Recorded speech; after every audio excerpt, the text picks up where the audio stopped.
Somerville, Massachusetts, was a peculiar place.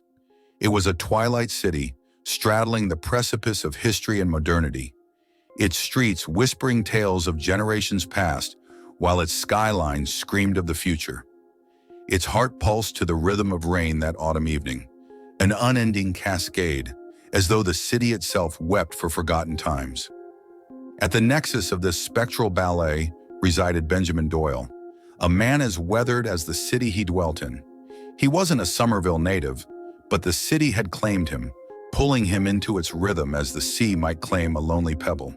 He was a private investigator, his job intertwining him with the lives of the people, their secrets becoming the fabric of his existence.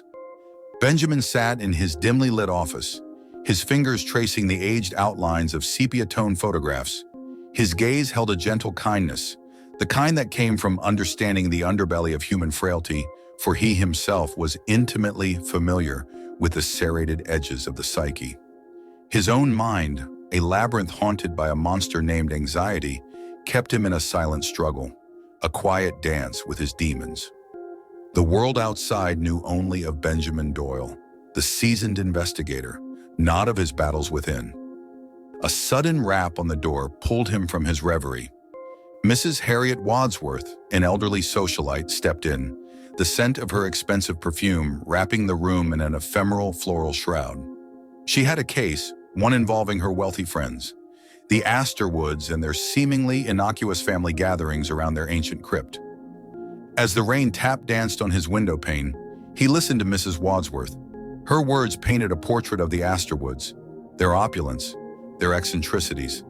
Benjamin noticed the tremor in her voice as she spoke about the crypt, an edifice heavy with the weight of history, around which the wealthy circle gathered, murmuring their secrets and practicing their hidden rites.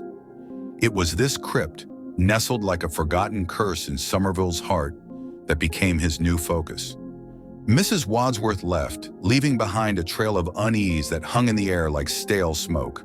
Benjamin, staring out of his rain-kissed window, felt a tug of intrigue.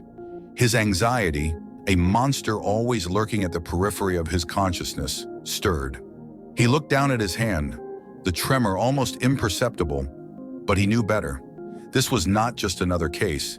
He was about to step into the world of the Astorwoods, a world that sat on the brink of reality, peering into an abyss that whispered back. And so, he steeled himself, staring into his own reflection on the rain-slicked glass. The kind eyes staring back at him had weathered many a storm. They would weather this one too. He sighed, a soft, sincere release that echoed within the confines of his office. He was about to step into a dance with shadows, into a gathering cloaked in mystery and rich extravagance. And he would do it, as he always did, with quiet resolve and unassuming bravery. With that, he closed his office, the soft click of the lock punctuating the end of one chapter and the beginning of another. The crypt awaited. The Astorwood residence loomed on the city's outskirts, an edifice of grandeur and antiquity. Its facade, draped in a blend of colonial design and Victorian excess, gave it an aura of timeless elegance. Nestled on its grounds, as integral as the heart to the body, was the crypt. Its gray stones, weathered by time, bore the weight of the family's lineage and whispered of secrets older than Somerville itself. Benjamin, in his understated coat, felt dwarfed, not only by the mansion's grandiosity, but by the crypt's overwhelming presence. The weight of ancestral power and privilege hung in the air, tangible and cloying.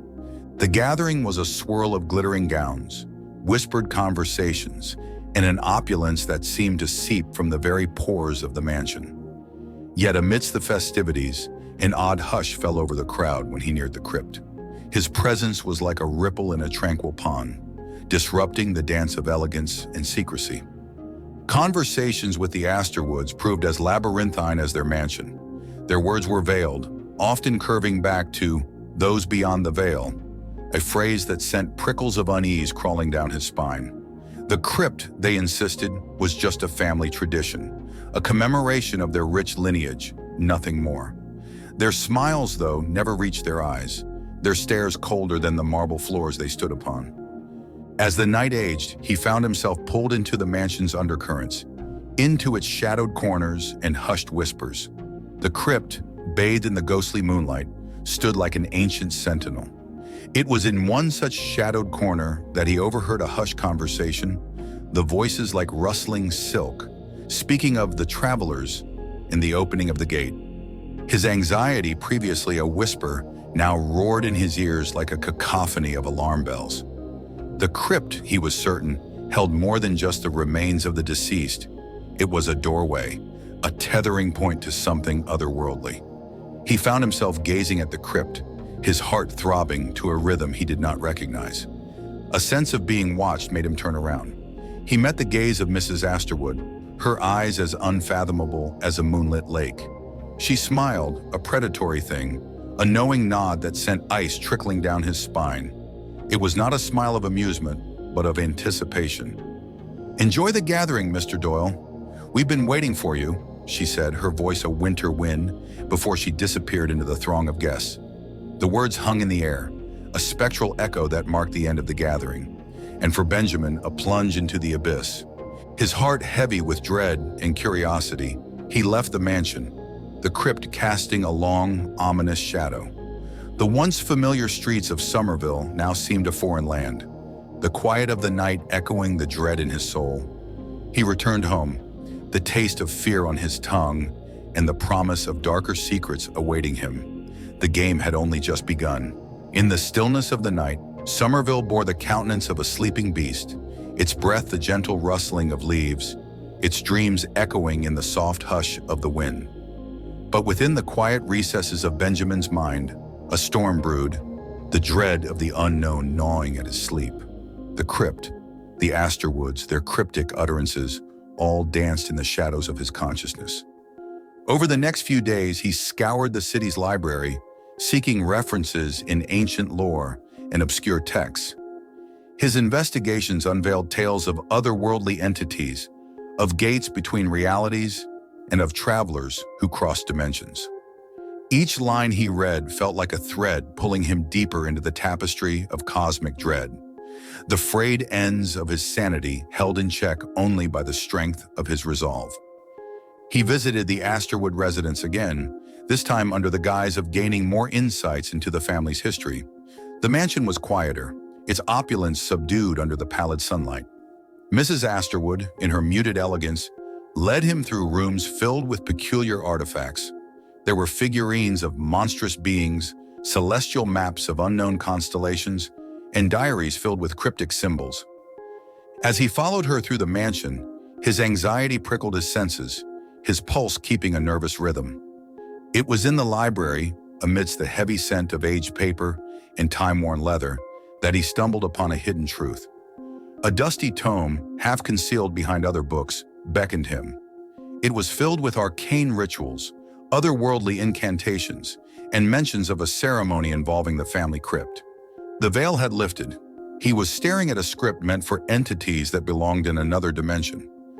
Leaving the mansion that day, he felt as though he was wading through a chilling river, its current laced with fear and horror. He looked at the crypt one last time, the foreboding structure now a beacon of terrifying revelation. Back in the security of his office, he pondered the path that lay ahead. His eyes wandered to a photograph of himself taken years ago, a picture of a man unscathed by cosmic dread. His reflection in the dusty mirror showed someone different, a man touched by the spectral fingers of an unknown terror. His anxiety, previously a silent specter, now screamed in the quiet corners of his mind.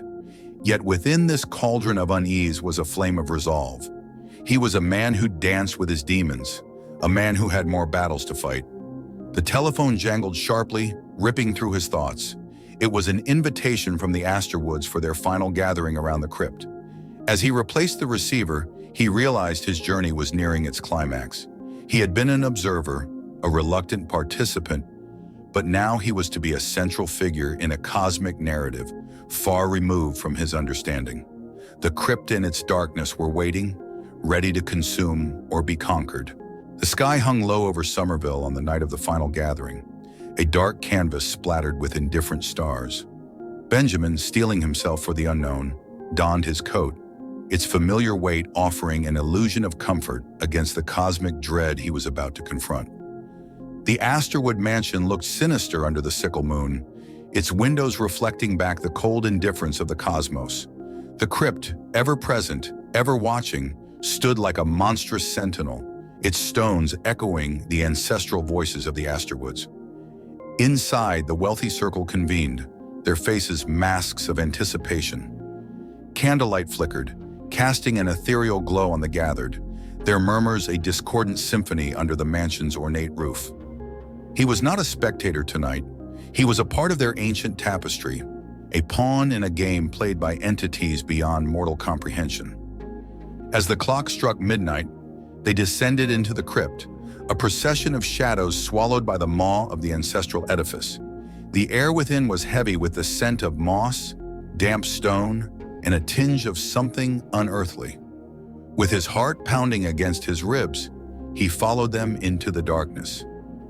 In the crypt's heart, a ritual commenced. A language not meant for human tongues filled the air, vibrating against the stone walls, the words like hooks pulling at the fabric of reality. He felt the world slip sideways. His anxiety surged, a tidal wave threatening to engulf him, but he held on, gritting his teeth against the invisible onslaught. Then it happened. The veil between realities thinned, a silent tear in the cosmic order, revealing a panorama of chaos and malign intelligence. It was a landscape of impossible geometries and eldritch entities, a dark dimension whose mere existence sent tremors of terror through his mind. His perception skewed, reality fracturing like glass under the weight of the revelation. The travelers were real, entities not bound by the laws of this dimension, creatures of chaos and primordial darkness. Their presence was a taint, a violation against the natural order, and he, Benjamin Doyle, had witnessed them. In a surge of adrenaline and sheer terror, he broke free from the ritual. The gathering turned to him, their eyes reflecting the alien terror of the travelers. But he didn't look back. He ran, his heart a drumbeat of fear in his ears. The mansion a terrifying maze that he navigated on pure instinct. He burst out into the night, the mansion and crypt a dark silhouette against the starlit sky. The quiet streets of Somerville awaited him, unchanged and yet irrevocably different. Back in his office, the adrenaline waned, replaced by a profound exhaustion. He had escaped the inescapable maw, but the cost was etched in his soul. His reflection in the mirror was that of a changed man, a man who had gazed into the abyss and returned, forever marked by the experience. Somerville, once a city of quaint familiarity, was now a canvas of cosmic horror painted in ordinary hues. The crypt, the family gatherings, the rich circle, all were parts of a greater terrifying whole. And only Benjamin knew. Only he carried the weight of this knowledge, the weight of a truth not meant for human understanding. Thank you for watching. If you enjoyed the video, like it and subscribe to our channel, where you can find more similar stories, and click on the bell icon to never miss one. There is plenty more cosmic horror to come from the Eldritch Tales Factory. Stay tuned, and until next time.